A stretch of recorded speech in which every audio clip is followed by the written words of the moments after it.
And I started thinking about bridging two things that I like a lot, beauty and travel. And I started thinking about tricks that I had taken. And I started thinking about the fact that when you go into a beauty supply, nobody is paying attention to travel size items. Nobody is paying attention to like the 3 ounce, the 4 ounce, the 2 ounce of the edge control or the shampoos or whatever. So I was thinking about it and I told my mentor, I said, why don't I do travel size hair care and beauty items in a vending machine? And I thought about it and I said, this could work. Welcome to the Friends in Beauty podcast, a safe space for ambitious beauty industry creatives to have real talk, get real answers, and practical tools to grow their businesses. My name is Aquia Robinson, and I'm a makeup artist, beauty educator, and the creator of Friends in Beauty. I created Friends in Beauty to support like-minded creatives, just like you, on their quest to connect, network, and build genuine relationships within the beauty community. Join me every week as me and my special guests reveal the keys to success and longevity in the beauty industry, and most importantly, have fun while doing it. You ready? Hey, what's up? It's your best friend in beauty, Aquia Robinson. Welcome back to another episode of the Friends in Beauty podcast. I am so happy to have you here with me, and I hope you're listening to this episode in high spirits and in good health. If you are a friend in beauty, I welcome you to join the Friends in Beauty Facebook community. If you're looking for a community of like-minded, ambitious friends in beauty to virtually connect with, network, and share resources, then click the link down below in the show description to join our community. And I'll be there to welcome you with open arms. Also, follow Friends in Beauty on all social media platforms at Friends in Beauty. What I like to do is something called the Friends in Beauty Friday feature, where every Friday I spotlight a different friend in beauty and their accomplishments. So no matter how big or small you think it is, I want to shout you out. I want to send you some good vibes. So all you have to do is use the hashtag FIB Friday feature, tag Friends in Beauty on something that you have accomplished, and I'll share it with the community. Additionally, the Friends in Beauty podcast is available on several platforms. We're on Apple, Spotify, Stitcher, iHeartRadio, Google, YouTube, you name it. And whatever platform you are listening from right now, I just want to say thank you so much for tuning into the Friends in Beauty podcast. I truly appreciate you so much. And I would love it even further if you took the time to leave a 5-star rating, a review, a comment, a like, a share, a subscribe, or something to let me know how you feel about the Friends in Beauty podcast. I would absolutely love it. And also, I have to tell you that you should join the Friends in Beauty mailing list tribe if you haven't already, because they are the first to know about all things Friends in Beauty, and I send out different business resources, tips, and advice throughout the week. So if that's something that you're interested in, the link for that will be in the description as well. And last but not least, the most important thing is to share the Friends in Beauty podcast with your other friends in beauty, your family, your friends, anybody that you think could benefit from the information that is being shared. Share away to help me grow the Friends in Beauty community. Now, on this episode of the Friends in Beauty podcast, I welcome the CEO and founder of Tress Obsessed Beauty Vending, Maxine Pittman, to the Friends in Beauty guest chair. Maxine is a born and raised Los Angeles millennial who isn't afraid of hard work, sweat equity, and some faux lashes. Over the years, traveling and beauty have become her two favorite hobbies. Watching YouTube tutorials, practicing makeup looks, and trying out different hairstyles, hair products, and cosmetics in her vanity mirror. Her passion became beauty, travel, and people. Originally, pre-COVID, Maxine had a bright idea to open the first 24-hour beauty supply store in Los Angeles, but then COVID hit. And after a late-night heart-to-heart conversation with her mentor, Maxine had to think on her feet and realized she needed to pivot and adapt quickly. Maxine realized the shopping landscape was changing. She had always wanted to do vending machines in college, but didn't have the money to do it and didn't know what she wanted to sell in the machines. Then she had a bright idea. Why not offer travel-size beauty supply items in a vending machine? She remembered traveling all over the world, to the Middle East, to Europe, to the Caribbean, and all over Mexico, and only one thing was common on all of her travels. None of the hotels or the resorts she ever stayed in offered complimentary travel-size products catered towards women of color. Maxine decided to rebrand and evolve because she was exhausted and saddened to see women of color left out yet again in the beauty industry. And from there, Tress Obsessed Beauty Vending was born. I had such a great time chatting with Maxine. Oh my goodness. I've always been fascinated by beauty vending machines, so it was very refreshing to have her share her experience with us. And we even found out that we have something very major and something very special in common that is a first on the Friends of Beauty podcast. In this interview, Maxine shares her inspiration for starting Tress Obsessed Beauty Vending, the startup costs associated with getting the business running, a typical day in the life of running her brand, her strategy for choosing profitable locations, the earning potential of having a beauty vending machine business, and her plans for expansion and tips for getting started, and so much more. So if you ever wanted to start a beauty vending machine business, or if you're frustrated with throwing away oversized beauty products at the airport during TSA pre-checks, or if you need a travel size mini for your suitcase, your gym bag, or overnight bag, look no further because Maxine has got you covered, okay? Let's go ahead and jump into this awesome conversation with Maxine. And if you prefer to watch us, then tune in on YouTube. Welcome to the Friends of Beauty podcast, Maxine. Hi, welcome. I'm Maxine Pittman, CEO and founder of Tress Obsessed Beauty Vending. We are a beauty vending company that specializes in travel size hair care and beauty products for women of color that have active on-the-go lifestyles. We currently have 4 active locations with a few more locations coming this year and some other new locations as well. So super exciting. Very exciting. And you're like one of a kind on the podcast. I haven't had anybody on the podcast yet that does what you do. I haven't had anybody on the podcast yet that does what you do. So I'm super excited to learn more about like how you got into it and like all that goes into it. And, you know, for those that want to start their own business, like how they can go about doing that as well. But before we get started, of course, I want to, you know, just warm us up a little bit, ask you some questions that, you know, are totally unrelated to what you do professionally. And then we'll jump into it. Of course. Go ahead. Okay. So the first one, just give us 3 random facts about you. Oh, 3 random facts about me. I mean, I'm sure because of my company, people have already assumed this, but I love to travel. I'm going to Alaska for my birthday in 2 weeks. And my last recent international trip was Costa Rica last summer. So I love to travel. I love experiences, meeting new people, you know, being in a country where we don't, you know, I don't know the currency and the currency is not the dollar, hearing new languages, linguistics, architecture, you know, museums, all that kind of stuff. Another fun fact, I love being in the water. I love water sports, you know, jet skiing, water skiing, you know, anything with, you know, where I'm being pulled behind a boat or anything like that. I love being in the water. I love swimming, all of that kind of stuff. I competed swimming competitively in high school. So I've always loved being in the water. And then I guess the third fact about me, this one, I don't think I've ever said this one because I've been interviewed by a few podcasts before and they've always asked like icebreaker questions about me. So I guess a fun fact about me that would probably surprise a lot of people is I do not like wigs at all. Okay. And people assume that because I have a beauty brand, like, oh, she probably wears wigs. Like, as you can see, I'm bald right now, almost bald right now, just bleached my hair. But I do not like wigs at all. Like I own wigs and I have friends who love wearing wigs, like lace fronts, all that kind of stuff. And I went through a phase where I was wearing wigs right before the pandemic, right before I shaved all my hair off. But wigs are very itchy. I do not like how the glue feels on like my edges. I can't stand it. So y'all will never see me in a wig. Just know that. So I don't know anything about the wig life. I could probably, I don't know anything about the wig life. I think I worn a wig like one time and that's when I had my locks, but I literally had to like pin curl each one like flat down to my head. It was like, yeah. And then I made the mistake, like when I first started my company, I'll never forget, I got on, like, I remember I was still trying to figure out the algorithm. This was before Reels and stuff like that. And I remember when I first started my company in 2019, you know, I followed a lot of other beauty pages to see what other beauty pages were doing. And I was like in the comments talking to people and stuff. And I remember, and I think this was when I first started like figuring out wigs and stuff like that with like wig glue and all that kind of stuff. Before that, I would just like pin the wig to my own hair, like braid my own hair under it and like pin it and like had the little like strap in the back. And this was before I started really using wig glue. And I would ask other girls like, do y'all really be using wig glue and ripping the wig off and like messing up your edges?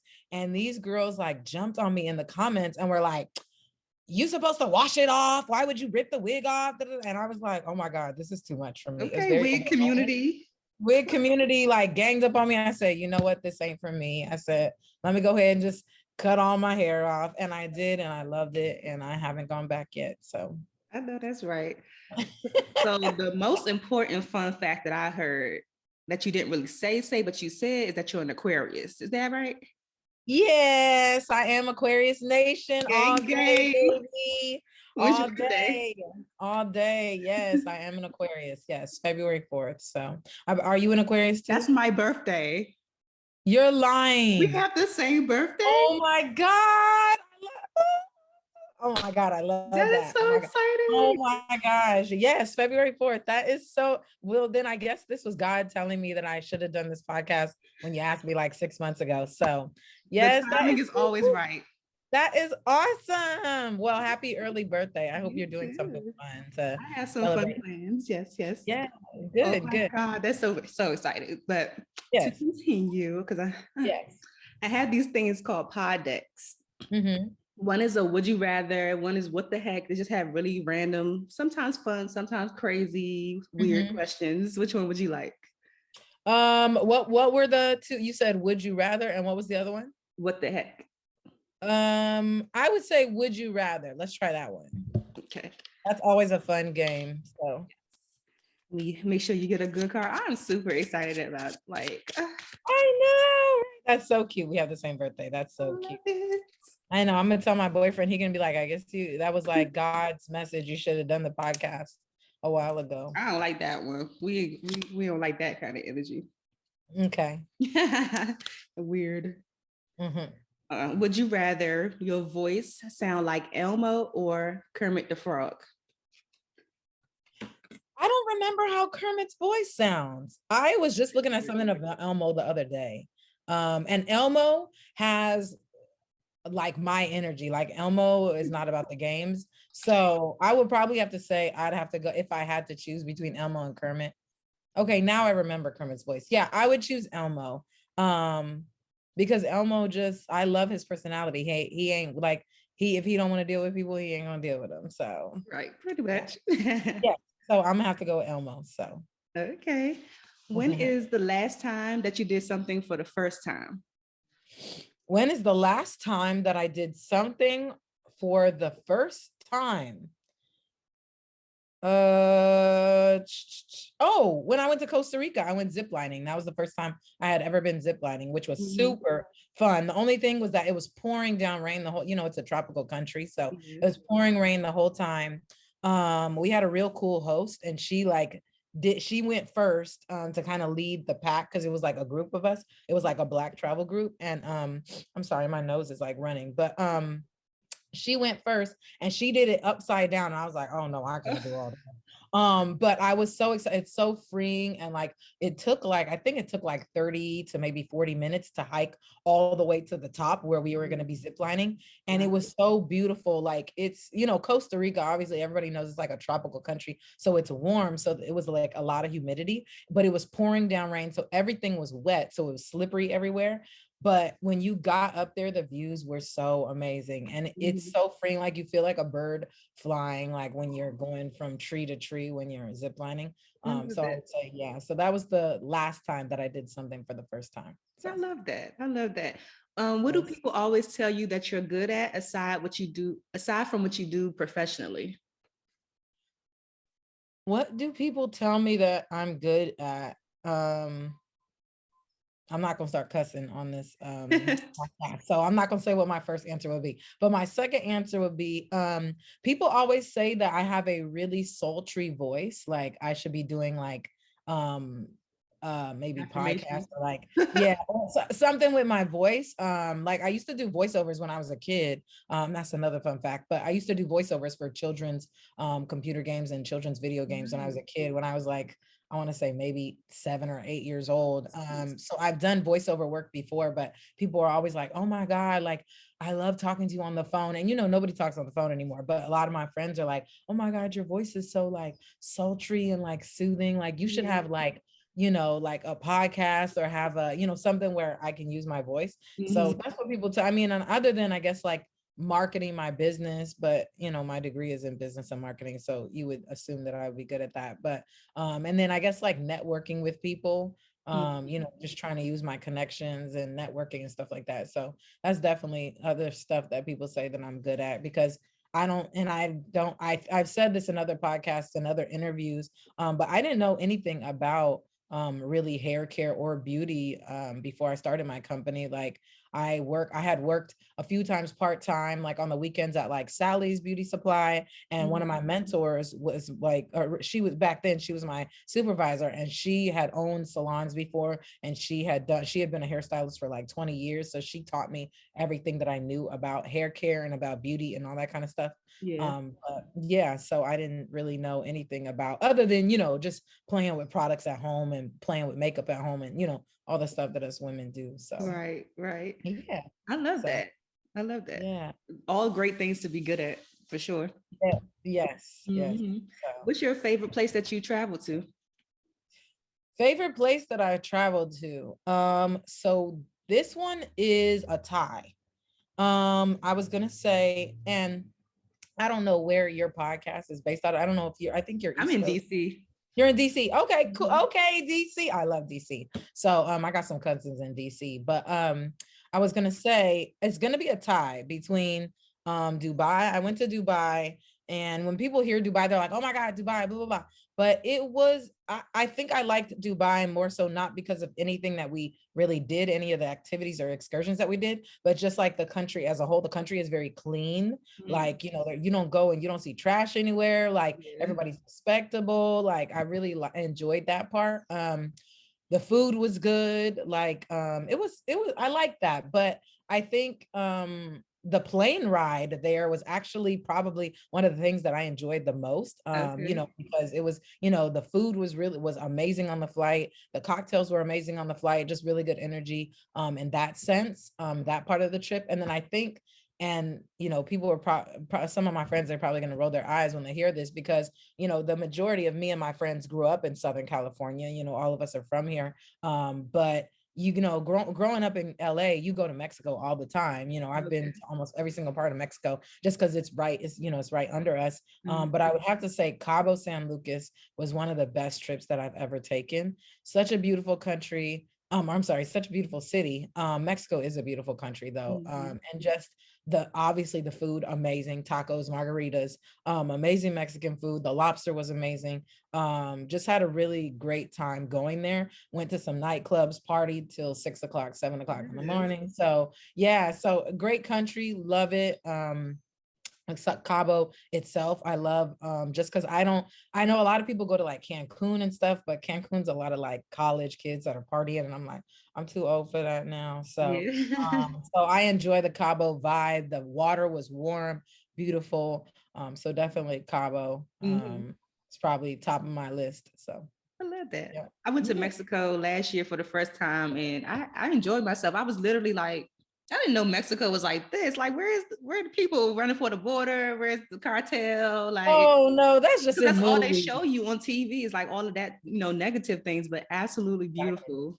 Exactly. I mean, I feel like that like Mexico and Africa are the two continents that, or Mexico, the country, and Africa, the continent, both get a bad rep. I feel like, so beautiful. Not to get off topic, but I feel like the American government, makes it seem like Mexico is just like cartel and people jumping over the border and, oh, the cartel's going to kill you and all that. And then with Africa, like, the huts and, people chopping off your hand and all that. And I'm like, and it's neither one of them are like that. Both very beautiful continents and countries. So exactly.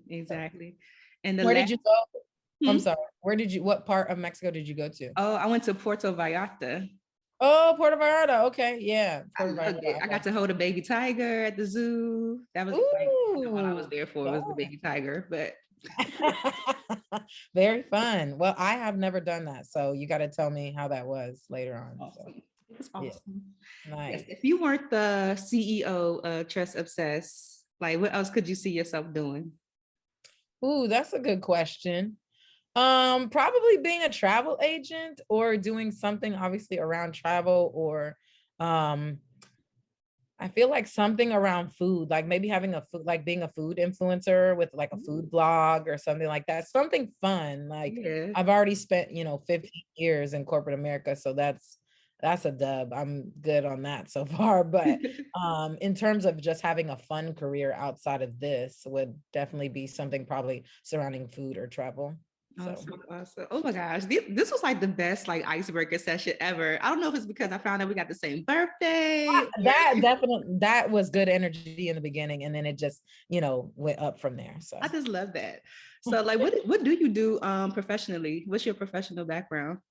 yeah, so I don't really tell anybody what I do on my regular job. Mhm. But I work in digital sales and digital marketing in my corporate job Mhm. for a big tech company. I'm not going to tell y'all which one, but yeah, so it's the cool job though. Love my team, love my supervisor. Obviously not something I plan to do for the rest of my life because I have my company that Yeah. I'm building. But that's what I do for my regular job outside of the beauty vending. So Awesome. So what was the inspiration for you starting the beauty vending company?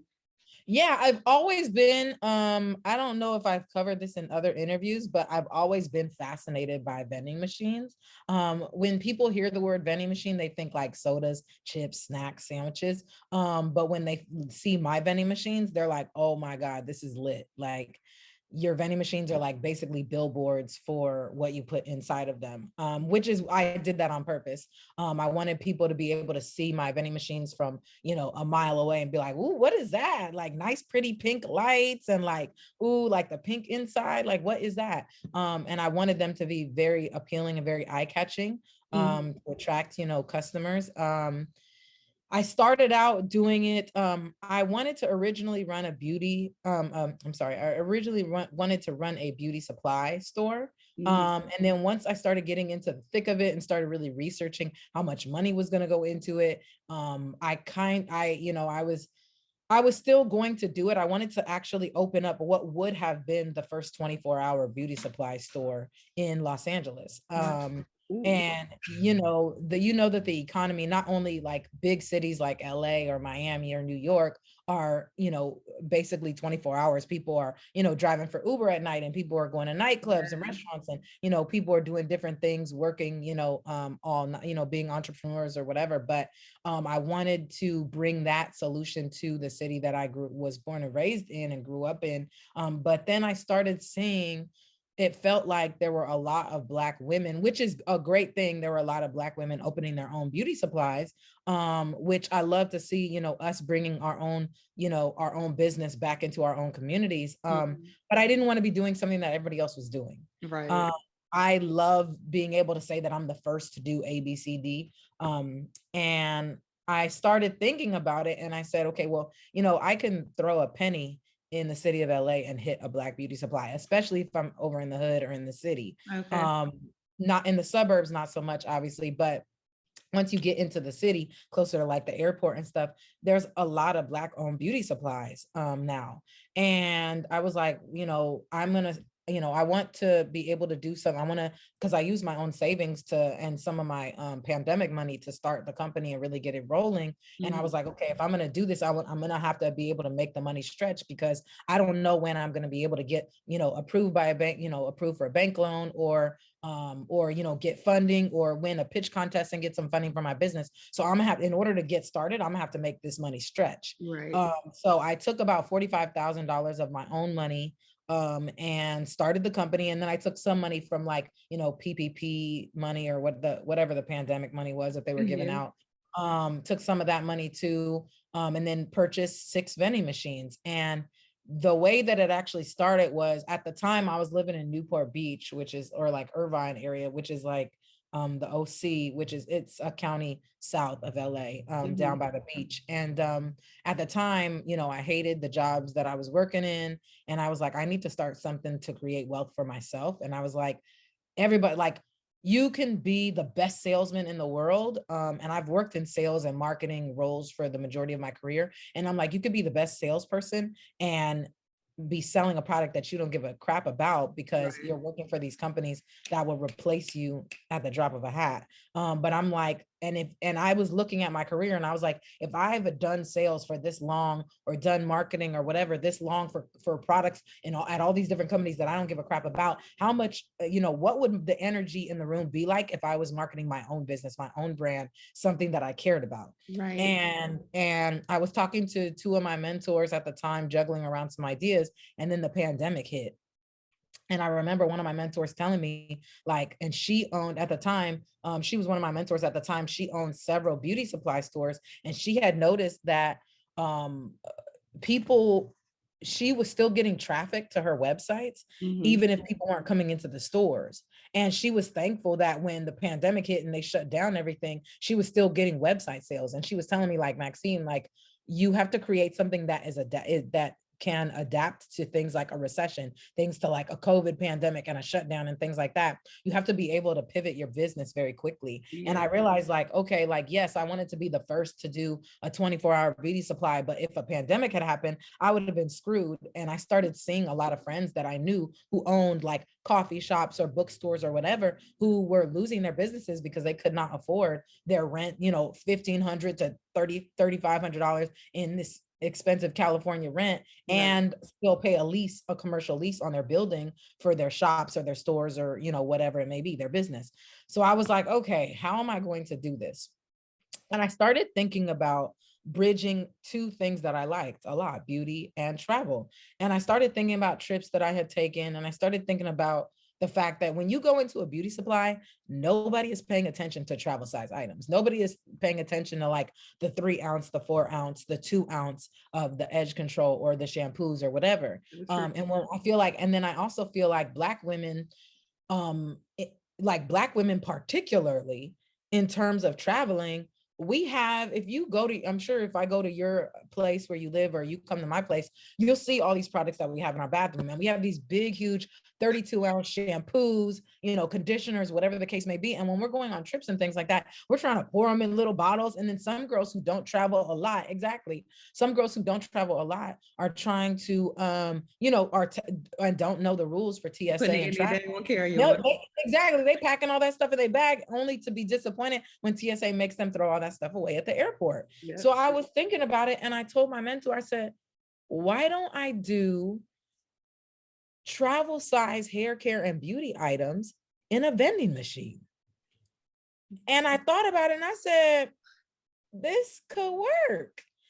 And at the time, vending, I feel like at the time, beauty vending was still kind of like, shh, like it hadn't blown up yet. Yeah. And then I feel like once the pandemic hit and people were getting their PPP money and their COVID pandemic money, whether it be loans or grants or whatever free money they were getting. And I feel like people were working from home and people had a lot of extra time to start thinking like, maybe this is the time that I should take, a lot of people were enrolling in online school and classes and trying to go back and get degrees. A lot of people were, obviously having babies, and people were starting businesses. So I feel like the pandemic made beauty vending catapult in terms of the amount of people that were doing beauty vending, because at the time I was joining Facebook groups and stuff for beauty vending, and it was kind of, it wasn't really, beauty vending was kind of getting mixed in with everybody else that was doing snack vending or food vending or, soda machines and stuff like that. Beauty vending was not big like that. And then I feel like December 2019, that was still when, that was like 2 months before, I think it was 2 months before everything shut down here. I know they were shutting China down and all that kind of stuff. And I know with I remember I was sitting at home in my apartment and I was on the phone with my mentor and I said, yeah, I think I'm going to switch over, and I think I'm going to give up the whole 24-hour beauty supply and just do the beauty. And I told her, I think I want to do vending machines with beauty products. And she was like, okay. And I was like, yeah. And I think I also enjoyed the versatility of it. I liked not being tied down to one location that could not move. I liked being able to be like, okay, if this location doesn't work out, or if this location isn't getting traffic, I can always take my vending machine and put it in another area, another location, another city, shopping mall, whatever the case may be. And I like the versatility of that, and the mobility of being able to move the vending machines around if a certain location was not working out. Because if you own a store and you open the store and you do the marketing and you do the work to get your store open and tell people about your store, and then you're not getting business, it's kind of like, you're kind of stuck, because it's like you can't pick up your physical store and move it somewhere else. You know what I mean? So I liked that aspect of the mobility of it. And then I just loved the cutesy little beauty products. And I love when women tag us on different videos and they find one of our vending machines and they're like, this is freaking awesome. Like, it's basically a mobile beauty supply, for stuff that they can just take and throw in their purse or throw in their gym bag or throw in their, their briefcase or their, duffel bag or overnight bag or whatever, and then keep it going. It's for women of color with on the go active lifestyles. So that's basically how my business came about. And it just, I just took off running from there. I was so nervous about starting it. I had started businesses before that have failed, two other occasions, that did, two businesses that didn't even see the light of day, because, I thought it was a great idea and started doing my research and realized that either I could get sued for doing it, or it just was an idea that wasn't, I didn't have the financials to actually see it through to the end. So this is my first, physical business that I've actually been able to take public. So super exciting. We're still in the growth stage, but a lot of improvements and a lot of exciting stuff to come. So that's I absolutely love that, because there's so many things that you said in there that I really want to like kind of unpack. When you said that you got the 6 machines, are you buying like brand new machines? Are these like used machines? Like, how much do those machines normally go for? Like, are you refurbishing them to, brand it your own way, make it cute? Right. Yeah. So I'm buying them brand new. They are, my manufacturer puts the like, the decals on them, the wrap, they call it a wrap, like how you wrap a car, like with NASCAR, when they have all the logos and stuff on it. The wrap, they wrap them for me. So the machines, I think the machines come regular black, and then they just wrap all the graphics on there, to make it look how cute it looks now. The machines can go for anywhere between 1,500 all the way up to, I mean, I've seen vending machines here in, in some states here in the US that are, 18,000. There is a vending machine company that does vending machines where they're not like mine, where you can see through the glass and see all the products. It's like a full closed. Yeah, it's completely closed. Actually, and I think I like that. I was looking into getting that model, because I just like the fact that people can't break the glass and like get any of the products out. It's like closed, so nobody can, get into it. But I was gonna say those machines go for like $18,000. So it varies a lot depending on if you get it used or new, depending on if you get it here in the US or you get it abroad in another country and they ship it here. There's a lot of factors that go into play in terms of, how much the machine can be. But yeah, I mean, I've seen machines that are anywhere from, 1,500 to 5,000 to 8,000 to $20,000 machines. There's another company that does vending machines, Popcom, I think they're called, and they're Black owned too. They're owned by a Black woman. She's older, but their machines, I don't even think they sell their machines. You have to lease their machines because their machines are so expensive, but they're super high tech, and it's like, it has a full screen with data and it calculates everything. So yeah, I'm sorry if I'm ranting or answer, but yeah, machines can cost anywhere, and I've seen people get, people that do not beauty vending, but do like food and snacks and sodas and stuff. I mean, I've seen some of them get used machines for as cheap as like $500, $700. So, but again, it's used, and you got to make sure that you know how to fix it, because used stuff will start breaking, and et cetera, et cetera. So. Exactly. When you put your vending machines in the different locations, do you have to pay those locations like a fee to have it there, or is it kind all of of that benefiting them? Yeah, all of that. People ask me that all the time, and my answer is the same all the time. It's very negotiable. you know, the amount of money that they charge or don't charge you is dependent on a few things. It depends on what type of protocols and policies they have. It also depends on the size of the business. Obviously, if you get a little tiny mom and pop laundromat, you know, they might not charge you, and you may be able to finagle and finesse your way on different things. But if you're doing big stuff like airports or military bases or college universities, they're going to be more stricter, and they're going to be at your neck a little bit more with fees and stuff like that. But again, you might be able to negotiate or use your connections to finesse that too. It all depends.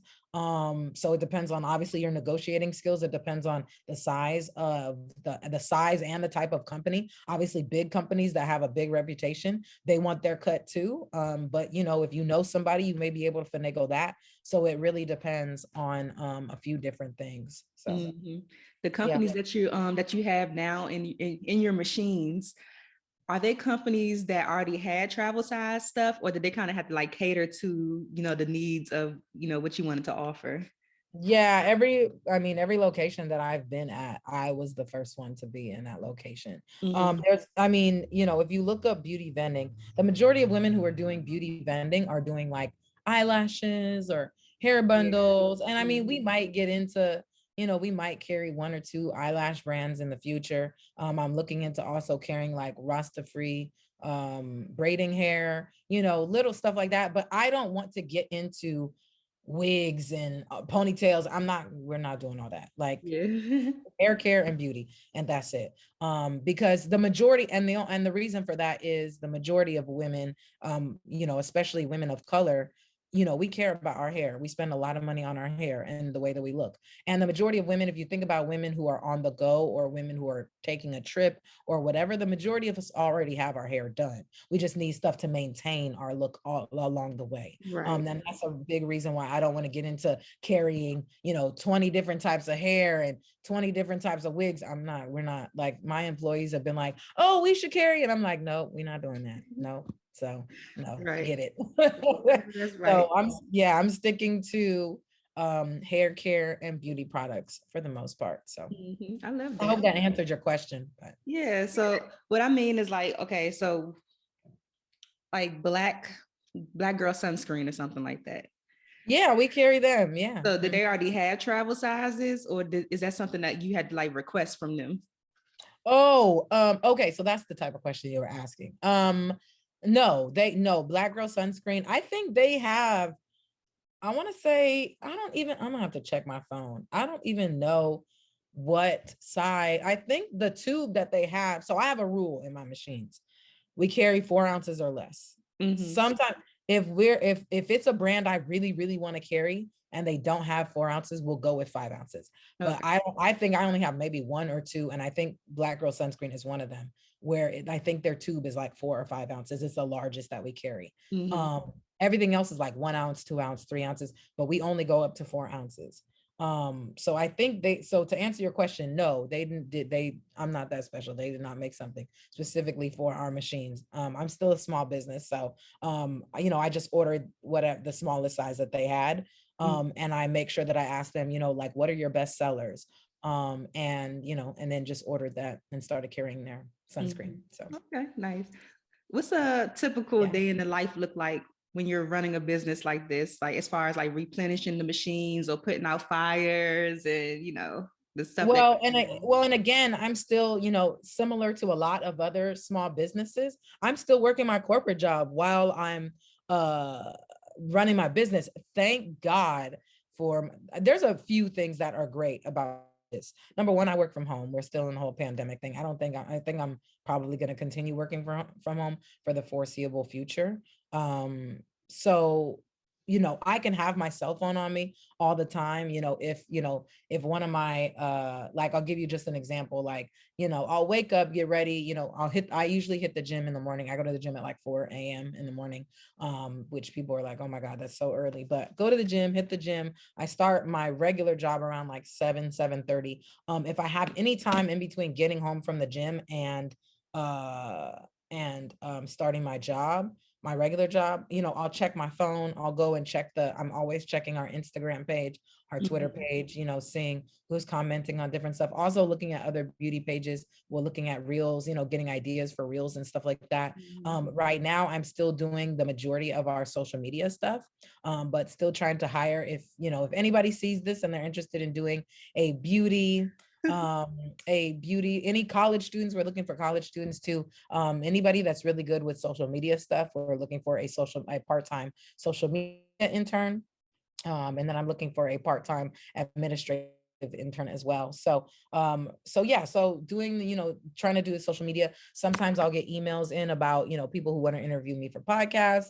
We also have a hotline. We have a 24/7 hotline that people can text us. So I'm checking the hotline constantly to see if somebody has texted us. Sometimes people will call us or text us or leave a message and let us know like, hey, this machine in this location ate my money and I need a refund, or, or somebody will visit the machine. The majority of time people are telling us like, oh my God, I saw your machine at ABCD location and this looks amazing. Like, can you carry my brand? And a lot of the times we'll get influx of people saying that they want us to carry their brand. We have a brand partnership program that we're doing right now, where people can send us samples of whatever, some other small beauty businesses, whether it be their hair oil or their wig glue or whatever it is that they sell. And then I'll take a look at it and see if it's something that we are interested in carrying.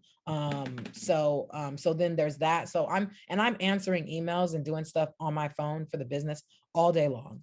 I hope nobody from my corporate job sees this because they will like yes, that's why Maxine didn't get back to me. That's why her productivity was down. Yeah. So and then on my lunch break, I'm always either going to the post office to mail orders because we get website orders too. So because all of the products that we sell in our vending machines, we sell on the website too.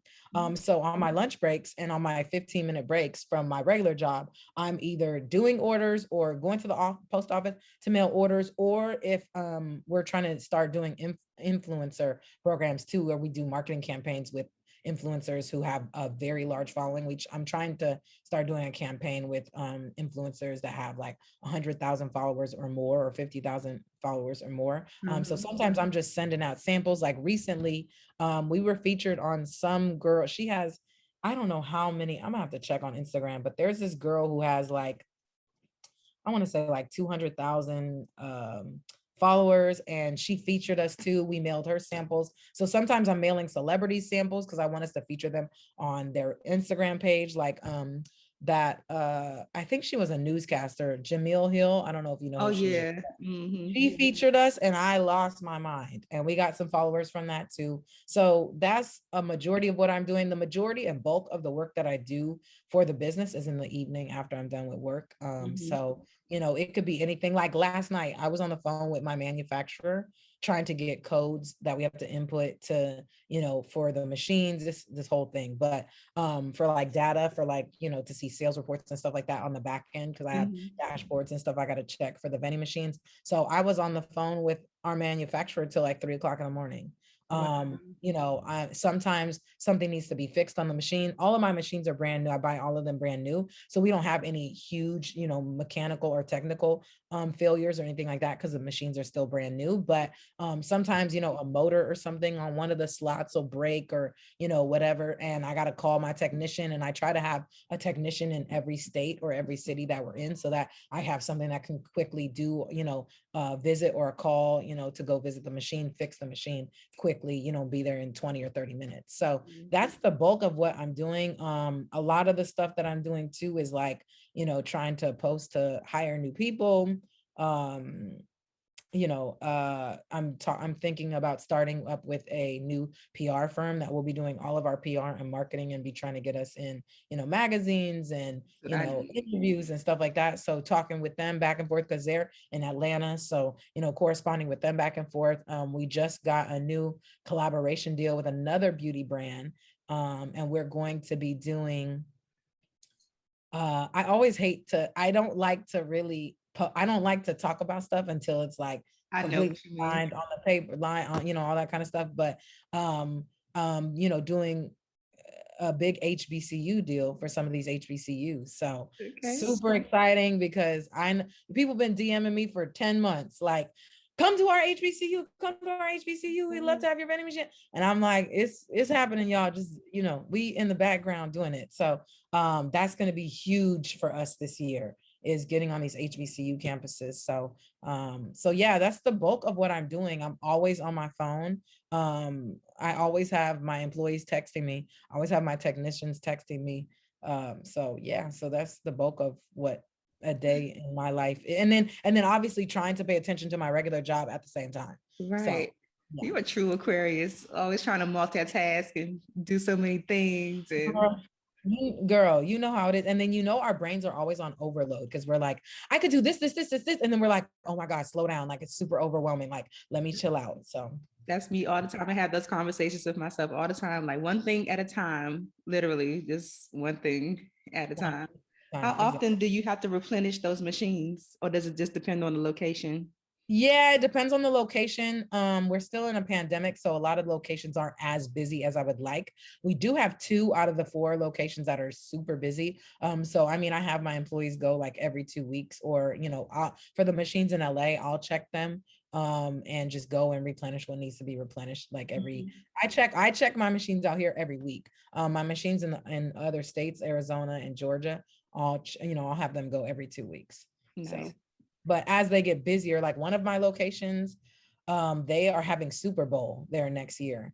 So we're going to be, doing advertising with that, and trying to, because the area where that vending machine is, it's inside of an outlet mall, and the outlet mall is right across the street from like 2 really big hotels and like the big football stadium where Super Bowl is going to be next year. So that machine's going to get a lot of traffic. So I like, they already know, I'm like, Super Bowl weekend, y'all are at that machine every single day to make sure stuff is stocked, to make sure the machine is working correctly, make sure the touch screen is good, to make sure the machine stays online with, Wi-Fi and all that, and just checking the machine, making sure, everything's all good. So for big stuff like that, it's getting checked regularly. I mean, I have like back end, like dashboards and sales reports and stuff that I'm on my phone checking like probably every few hours. Like, let's see how many sales we got, how many sales we got, how many sales we got. So I love that. Oh my gosh. Yes, a lot.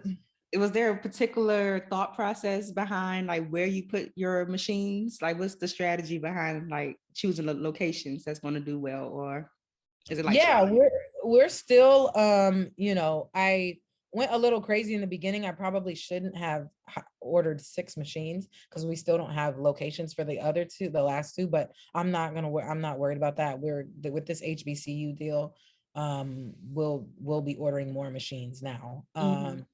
And placing those. But what I was going to say, what was your original question? I'm such an Aquarius. Basically, like, how did you determine like where to put your machines? Locations, yes. So with that, I just started putting out like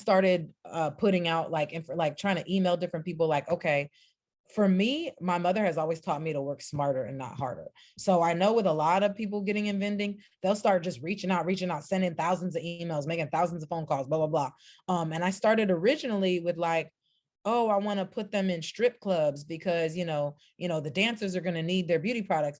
And then I thought about it and I was like, that's not a good idea. Like, I want to start with something where I want to get a deal where they have 40 locations. And if I sign one deal with them, I can get all 40 locations. Then I don't have to actually call and pick up the phone and email every single location in order to try to, I was like, why don't I just kill 10 birds with one stone and just keep doing that? And if I can figure out a way to repeat that system over and over, I could have 100 vending machines in 3 years in all these locations. Right. You know how Aquariuses are. We're firing on our brains all the time, girl. We're visionaries.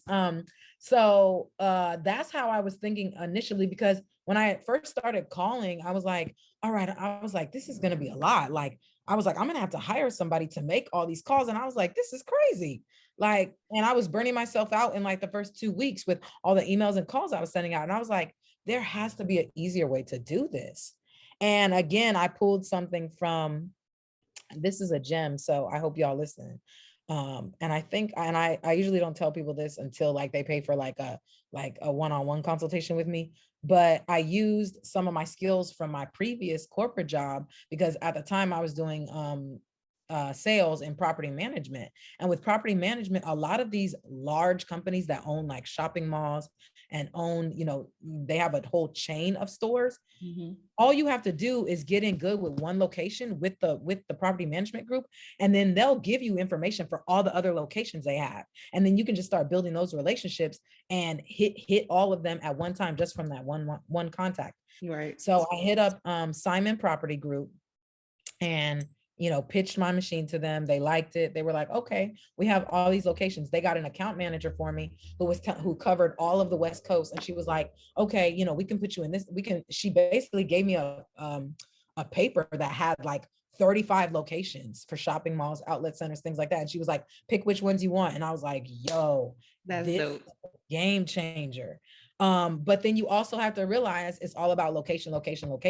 So I was going to these locations and I would go at 2 different times. I would go during the day and I would go at night. And then I would go during the weekday and on the weekends. Because I was like, I want to see how the traffic differs. And then not only do I want to see how much traffic they get, I want to make sure that the foot traffic that they're getting matches my demographic. Like if you're telling me, oh yeah, this would be a great mall for you, which some of them have done, and the mall is all the way out in the middle of nowhere, and then the mall is filled with, and I hate to be crude or rude, but the mall is filled with a whole bunch of white women.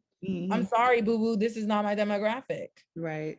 I want a mall that's going to be mixed, meaning, or a mall that's going to be primarily women of color, Hispanics, Blacks, Afro-Latinas, or all Black women, or an all Black demographic, or if it is white women, I want it to be mixed with people of color. Right. So, if I put this in, some people are like, oh, go down to, and I'm sure I'm not sure if the cities out here in Los Angeles, but people are like, oh, go put it in a shopping center in Manhattan Beach. And I'm like, Manhattan Beach is a bunch of white women who either make 6 figures and get their hair done at these high-end salons with all white people, or they doing their hair at home and they ain't buying the products that are in my machines. So I'm confused. Like, yes, it's a nice property. Yes, it has a lot of foot traffic, but it's not the foot traffic that I'm looking for. Right. So, go ahead. I was about to say, because you primarily are focused on women of color. So would you ever, I don't know, not switch up, but would you ever have a machine in a place like that caters to more or different ethnicities and have products in there that cater to them, or you still want to stick to, women of color? I've been asked that before. And I've had women say to me like, oh, why don't you just put Pantene Pro V? And I'm like, bye. So, and I mean, I would, once I would say I would give it a few years. Like I want to get these machines out to women in my community first. Right. Because we need it the most. And because Black women make up 85% of the market share of the beauty industry, meaning we are spending 6 times, 9 times the amount of our white counterparts. And I'm going to go to where women are spending money and care about what their hair looks like, not women who are just putting Pantene Pro V in their hair, and women who, and I hate to say it, women who are washing their hair once a week or twice a week versus, women who, I'm sorry, that's us. We wash our hair once or twice a week. Women who wash their hair every single day and are, their products, it's just a different demographic, and it's just, it doesn't really match what I'm doing. And I know I've seen a lot of small Black businesses that take the dollar and are like, oh, okay, you're offering me, $100 million and you want to buy my company? Okay, sure. And then as soon as somebody else buys their company, everything that they establish for women of color, that all goes away. So, I try to stick to what is true of the mission of my company. Is needless to say, I definitely would do vending machines for Caucasian women or women with straight hair. But again, I don't have straight hair. I got 4C hair. So I don't know what it would take a lot of research for me to figure out what they put in their hair. And then also what I'm finding out too is white women who have curly hair buy our hair products because they realize that our hair products are moisturizing for their hair. A lot of our hair products have natural oils and stuff like that in them. And they know that a lot of the Caucasian products strip their hair of all of the oils, and then their hair is left all dry and brittle and all that, while the Black owned product or Black hair care products restore all the moisture into their hair. So a lot of white women and this, I did not know this, a lot of white women who have, maybe type 2 hair or type 3 hair, not necessarily like all the way on the 4 side like us, but women with 2C, 2B, 3A are leaning towards our products because they don't strip their hair of all the natural oils. So a lot of them are buying our products. They might not be taking selfies next to the machine like Black girls are, because they aren't connected to it the way that we are connected to it, and they aren't connected to me like that, but they're still purchasing our products that are in our machines. So yeah, so that's it. Okay. Is this a business model? I know you said that you've seen a lot of people popping up with vending machines, but do you think this is something that's going to be around for like a lot more years to come? I hope. Oh my God, I hope. I want to make Tress Obsessed a household name. We're working on getting in airports, international airports. I want to have international locations and go to Curly Girls and Cocoa Girls in the UK.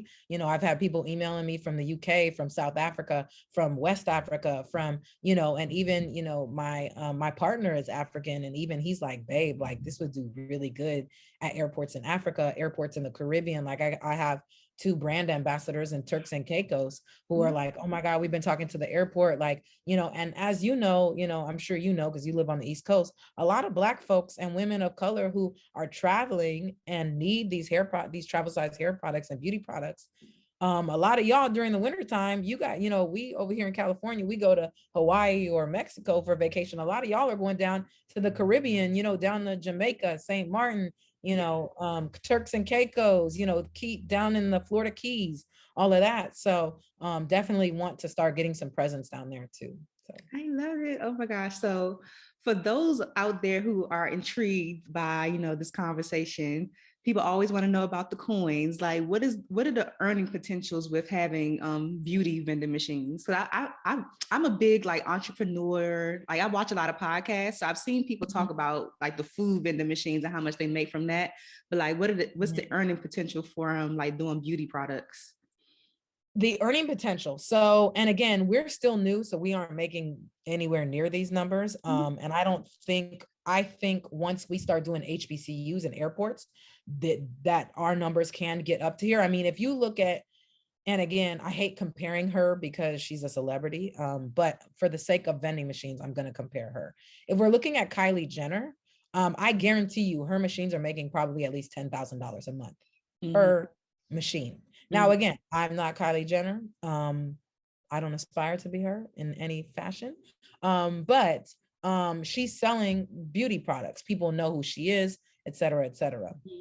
As somebody Joe Schmo regular like me, because my machines, because of the types of products that we are carrying and the type of business that we are in terms of vending machines, I would say in a great location. And when I mean great, I mean a location that's getting hundreds of thousands of people a day, even a location, and I call this a medium-sized location, even like a college campus, like an HBCU or something like that, where, you could put the machine in the dorms or by the student store and you're getting thousands of students, and not only the students, but the staff too. Right. Walking by the machine every day, I would say that would probably be a $5,000 to $8,000 a month machine. Yeah. That's and cool. I have 6 machines, so you do the math. So yes. Honey. I love it. Yes. So yeah, so that's probably, on a large scale what it would be. So. I love that. And I know you said you offer consultations for those who are looking to get started up. Are there any tips that you could give us without like giving us too much? Because I know that that's a part of the process, but without giving us too much, are there any tips that people should look out for that I guess in hindsight you had to learn when they're starting their business as a, beauty vending machine? I always tell people that, and because the question that you just asked, like, give us some tips on starting, I get that question probably 10 times a day in our DMs. And I always direct people to our website. I sell an ebook. It has very basic information. If you don't know anything about vending or you've never run a business, it gives very basic information for beginners. If that's somewhere that if you can't afford, $350 or $250 to do a consultation with me, start there first, because you might get the answers in the ebook. It's only $49.99. And then if people have more detailed questions that need like more than 2 sentences of a response, I encourage them to go to our website. The link is in the bio on our Instagram too. At the end, I'll talk about that. But they get 30 minutes to an hour with me to ask me any questions they want about, suppliers, et cetera, et cetera.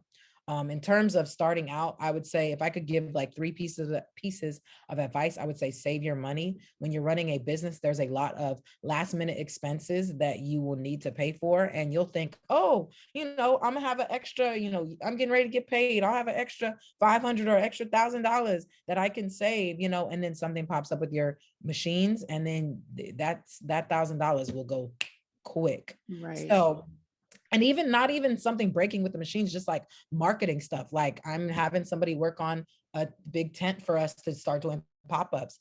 That's going to be like $800. And that's not even with graphic design included for them to put the graphics on it. So that's probably going to be another $500, $400. So when you're running a business, make sure you have the income to do it. If you don't have the income to do it, you may want to hold off, or maybe ask a rich family member or get a sugar daddy or something, but make sure you have the funds, because it's not a joke. And everybody, as with anything else in life, not only running a business, but as with anything in life, you're a lot less stressed out when you have the money to do what you need to do. So I would say save your money. I would say do your research, but don't get stuck in the research phase. Running a business is very daunting, very scary. You don't know what's going to happen. But as with anything that's worth doing, you just got to jump in and do it. I was absolutely nervous. I was so scared when I was doing it, but us Aquariuses, we crazy, girl. We just jump in. We just go do it. Yeah. Just do it. We just get it done. So, do your research. But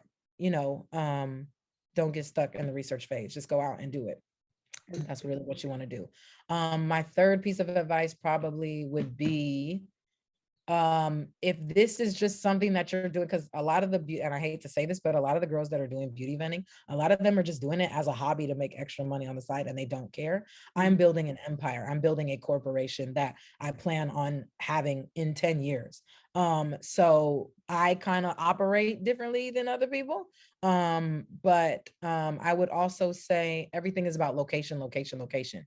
If you want to do well, pick a good location. I know people who sell stuff that I would never buy in a vending machine, but because they put it in a great location, they are doing snatch and grab. They are making money with it. Right. So location, location, location. I made a few mistakes in the beginning that I feel like, in terms of picking correct locations, I just was so excited to start my company, and this is the bad thing about Aquarius is I was so excited to jump in with my company, order 6 vending machines and jump in, and a few of the locations that I chose, I feel like I could have chosen better locations, and our traffic is not as good as it would be if I had just waited and been like, okay, let me secure these locations first, let me get the machines, and then make sure that they're great locations. So those are probably 3 words of advice from me. Awesome. The calls that you have, are you advising people to start their own businesses, or is it like a franchise opportunity with Tress Obsessed? Yeah, we're not getting into franchises. People have asked us about franchises before. I don't know if people know this or not. And, I'm gonna go on record, and I've said this before, franchising is very, very expensive. People say franchising and they throw away around the word franchising a lot. Like it's easy, like, oh, just franchise it. And it's like, no. When you do a franchise, you have to hire an entire executive corporate team to do franchising. And as we all know, if you've worked in corporate America at all, you know that the people at the top all of them are making 6 figures. We don't have the funding yet. I mean, once we probably get an angel investor or, just some investment funds, I may be able to use some of that to hire 2 or 3 people and pay them 6 figures to start doing franchising. But no, franchising is a lot of work. A lot of work on the ground, a lot of money, a lot of hiring people. So I probably would wait on that So right now, no, we're not doing any franchising. So okay, gotcha. Short answer. Yeah. Yes. A couple of things before you go. I know you're into manifestation, as am I. So I would love to know, because I've just started like a different process for manifestation, but I would love to know like what's your manifestation process for, getting the things that you want in life. Talking about them all the time. It's literally like, I used to be about that vision board life, but I don't know. I feel like vision boards are overrated. And I just feel like, I keep my goals in my phone. I keep them on my laptop. I talk about my goals all the time with my partner. He's very driven and very goal oriented too. So he's always talking about the future and what he wants to do. And I feel like, and I also do this other thing called accountability. Like if I tell enough people about it, I'm like, oh, like now I actually have to do it. Yeah. Because, like people are watching. Yeah, the people who act like they ain't watching, they definitely watch it. Mm-hmm. So, and for me, I'm very like, I was, before I started my business, I wasn't, I never wanted to tell people about like how much money I make or how much money my business makes, or, I didn't want to be vulnerable like that. And once you start a business, all that goes out the window because you failing and bumping your head left and right, trying to figure out what the heck you're doing. Right. So with manifesting, I feel like, I don't know, I feel like if you write it down enough and you work hard, and I feel like Aquariuses, I feel like we also have this superpower where when we want something, we get it, we go after it. If somebody else isn't going to give it to us, we go after it. And I feel like I've always had that personality, and I feel like that goes in well with my zodiac sign. So I'm definitely about, if you feel like you got to do a vision board, or you feel like you have to, behind my computer, I have the amount of money that it's going to take in order for me to leave my corporate job and do my business. Mm-hmm. So I'm constantly like working on that. I'm constantly trying to figure out what systems I can afford to put into place to make sure that I'm getting my business to a certain goal at a certain time. But I'm still out here trying to wing it and figure it out too. Yeah. And I feel like I've done vision boards and all that kind of stuff, but I feel like with me, and I might be different than other people, I feel like when I really want something, like I'm just going to keep talking about it. I'm going to incorporate it into all the conversations that I have with people close to me, and continue to do small steps to make sure that I get to that goal and manifest and get what I want. So that's my manifestation. This has been amazing. At the end of the day, like, what are you working on your legacy to be?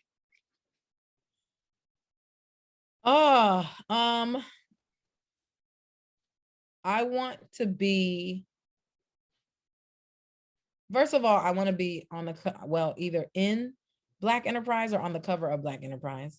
I definitely want to be featured as, I got 5 more years, but I want to definitely at some point be featured in, Fortune's 40 under 40 list. I want to, make my business a household name. At some point, I'm probably going to, and this is, 10, 15 years down the line, but eventually I want to get to a point where I'm running my business so well that I can sell my business to somebody that I know is going to continue that legacy of, travel size beauty for women on the go, and just make my business better after I hand it off to them, so that I can do more, so get into like e-education, meaning like speaking engagements, maybe start doing, maybe start my own vending school where I only teach about beauty vending, and I'm teaching, hundreds of women each class, teaching women all over the world how to start their own business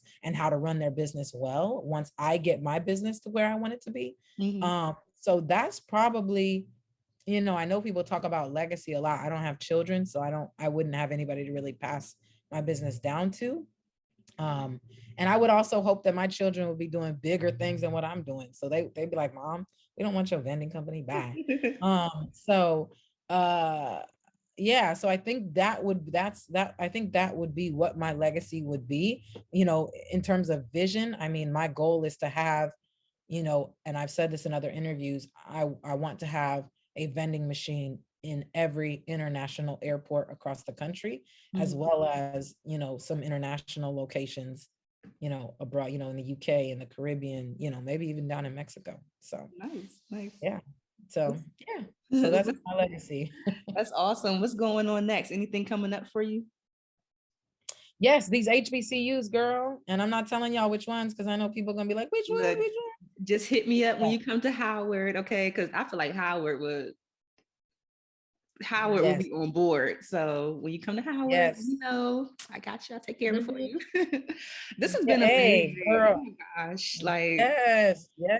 I'm so Absolutely. Yeah. I'm excited for Yeah. everything that you have coming, everything. I think you're going to accomplish everything. Entrepreneur Magazine, all of that stuff. Thank you, girl. Put the vibes out there. Speak it into existence for me because your girl is out here working hard. So you got it. You got it. Before you go, I have yes. to ask you the Friends of Beauty rapid fire questions. So whatever comes to your mind first. All right. Yeah, you don't have to put too much thought into it. So the first one is, what are the top 3 keys to your success so far? My work ethic, my drive, and I'm the squeaky wheel. Like I will keep pestering the crap out of somebody. Like I'll give you an example. I've been trying to work on getting in a large international airport here in California. And I've been talking to this dude since March of 2020. What are we in 2022? Yeah. And I just keep emailing him and I'm like, I'm not going anywhere. Like you can tell me, oh, we don't have any, that's fine. Okay. I'll reach out in 4 months. Okay. I'll reach out in 3 months. I'll follow up in 6 months. So yeah, I'm relentless. So I love that. Yep. How do you measure your success? With money. You know, there are people that are like, oh my God, you're so successful because you did this. And I'm like, I feel regular. I don't feel like I don't feel like I can actually say that I'm successful until like, I feel like in corporate America, people are like, oh, once you make 6 figures, you're blah, blah, blah. Or once your credit score is this, I've done all of that already. So I'm like, once I accomplish running my own business and can get my business to the $1 million mark, that's when I'll feel like, okay, I didn't reach the big leagues now. I'm with the big boys now. So, yes. So that's how I measure success. So what's the best advice you've ever received? That I'm resourceful. And also I would probably say in my personal life that I'm a good woman. You know, I strive to be, you know, a woman of a certain caliber and of a certain character. And, you know, we all have weaknesses and we all have things that we're working on and trying to improve with ourselves. But I mean, just, you know, that I'm a solid person. Like, you know, when it feels good, you know, I feel like with women, we're constantly competing against each other. Everybody always want to have the nicest lashes or the best makeup or the cutest dress or the slimmest waist and all of that. But I have men coming to me impressed by my business. And I'm like, oh, okay. Like, okay. Cause these men know that I'm out here working hard, like got the same work ethic as they are, you know, as they do. So I think that is definitely when I have men that don't even know me that are like in my inbox, like, yo, this is lit. Like, this is a good idea. Like, this is nuts. That's a huge compliment. So I definitely think that would be it. I love it. What advice would you give to someone who has started a beauty vending machine business, but is just not giving what it's supposed to give? Like it's not successful. They don't see any traffic. Like what advice would you give to them? Yeah, I was going to say, look at your locations. It always starts with the locations. When I had bad locations, I was like, oh no, we need to move this. That's not going to work. So look at your locations. Look at how much you're putting into marketing. You could have a good location that's operating at a decent level, but you could take that up to the next notch by, you know, figuring out what your marketing options are. I just got off an email with a location that is one of our good locations. But I feel like I need to know, you know, can I put a gigantic banner on this corner because it's right on a very busy corner where there's a lot of cars and a lot of traffic and a lot of foot traffic too. So figuring out what your marketing options are and then get creative as well. You know, our location in Atlanta is not a great location, but we got that location for a very minimal cost, which is why I did it. And it's a location that has a lot of potential to be a very great location in another year or two, meaning they're bringing celebrities in, they're bringing other big businesses in, big names, to, you know, do different types of events there and things like that. It's right across the street from Georgia State University. So they're about to put student housing over there as well, which is going to be insane. So learn, just, stepping outside the box and looking at your business from your customers' perspective, I would say. Yeah, absolutely. What's a resource that helps you in your business that you can share with the Friends of Beauty community? Yeah. You mean just like financial wise or social media wise, or you just mean Anything. like Yeah. organizing? Something that helps me with my business. I mean, obviously my sales dashboards, they tell me how many transactions we've had during the day, what type of credit card was used, if they paid with their Apple Watch, with a QR code, if they, what they purchased. So I would have to say my sales report dashboards. Is that like a Just certain software that's built into the vending machines, or that's something separate that you have connected? it comes with our credit card, the all of our credit card readers that are on the machines. The company that processes all of our credit cards has a dashboard, so I can see everything from a big picture perspective. So we can also see, and this is another piece of advice that I would say: put systems in place. This is what I'm working on right now, because I was very bad at it in the beginning, and I was very bad at asking for help. And I have learned just through other people. It's an Aquarius thing, girl. I've learned through other people, like, you can't do everything. Like, you got to hire people to help you. And that means handing over the trust and let go of the dog leash a little bit. So I'm working on that. Yes, I'm working on that right now. And putting systems into place. So I would say that is definitely something that I'm trying to look at my phone and think like, oh, also in terms of social media, use apps that post for you. So you ain't got to think about it. You just put it all in there. You do, a lot of influencers say this, that they do batch content. Like, I'm working on, on the weekends or whatever, shooting, 10 or 20 videos or reels at one time, and just plugging them all into this app. I use the Planoly app for social media, and just inputting all of that. And then we'll start getting bumps in traffic. And I'm like, why is there all this traffic to our Instagram? And I'm like, oh, it posted it for me. Okay. So yeah, just like make it easy for yourself. So yeah, I agree.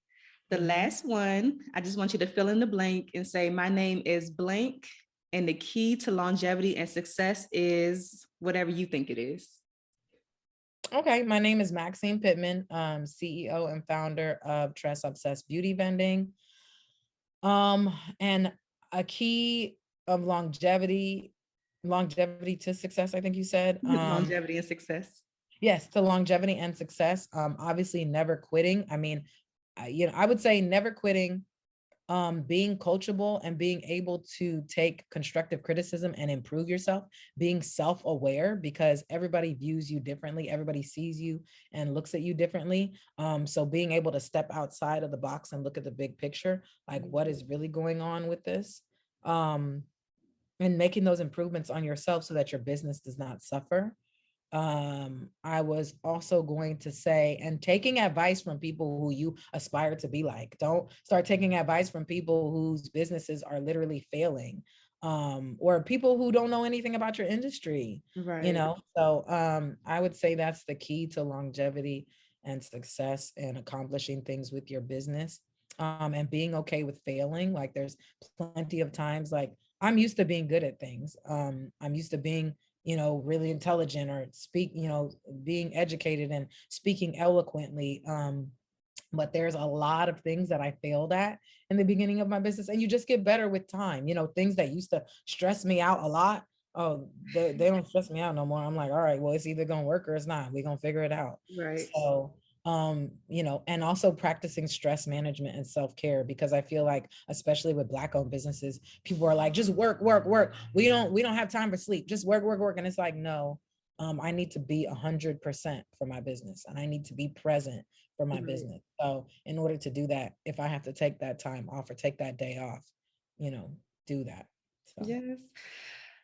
Thank you so much for this. This has been an amazing chat. Like, I know it's so, like, I love listening back to the episodes just to pick out, the gems and everything. So I hope that the Friends of Beauty audience found this as valuable as I found it. But before you go, share all of your social media, your website, where you want people to find you.